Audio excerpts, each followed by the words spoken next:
नमस्कार दोस्तों, आज 23 अप्रैल 2026 है। पश्चिम बंगाल की राजनीति के लिए आज का दिन सबसे बड़ा है क्योंकि आज लोकतंत्र का सबसे बड़ा उत्सव यानी विधानसभा चुनाव के पहले चरण की वोटिंग शुरू हो चुकी है। 152 विधानसभा सीटों पर आज जनता अपना फैसला सुना रही है। द बिग क्वेश्चन, लेकिन सबसे बड़ा सवाल ये है कि आखिर भाजपा इस बार इतनी कॉन्फिडेंट क्यों है। अमित शाह से लेकर सुवेंदु अधिकारी तक हर बड़ा नेता दावा कर रहा है कि इस पहले चरण में ही भाजपा 100 से ज्यादा सीटें जीत रही है। क्या ये सिर्फ चुनावी जुमला है या इसके पीछे कोई गहरी रणनीति? आज के वीडियो में हम इसी का पोस्टमार्टम करेंगे। पहले चरण में 152 सीटों पर मतदान हो रहा है। अगर आप बंगाल के राजनीतिक इतिहास को देखें तो जो भी दल पहले चरण में बढ़त बनाता है, सत्ता की चाबी उसी के पास जाती है।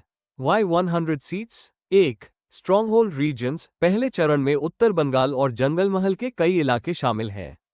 ये वो इलाके हैं जहां 2019 और 2021 में भी भाजपा का प्रदर्शन बेहतरीन रहा था। 2, कंसोलिडेशन। भाजपा को लगता है कि मतुआ समुदाय और राजवंशी वोटों का ध्रुवीकरण इस बार पूरी तरह उनके पक्ष में है। 3, द मार्जिन गेम। पिछले चुनाव में भाजपा ने 40 से ज्यादा सीटें ऐसी थीं जो बहुत कम अंतर से हारी थीं।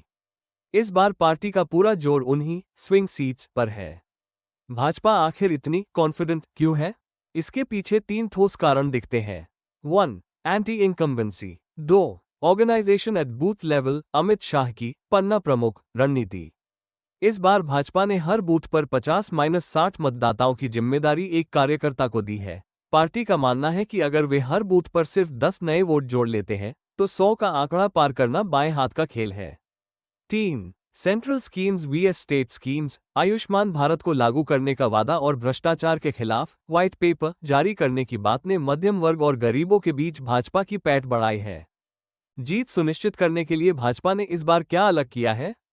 Security focus. इस बार चुनाव आयोग ने रिकॉर्ड संख्या में केंद्रीय बलों की तैनाती की है। भाजपा का मानना है कि फेयर पोलिंग उनके लिए सबसे बड़ी जीत है।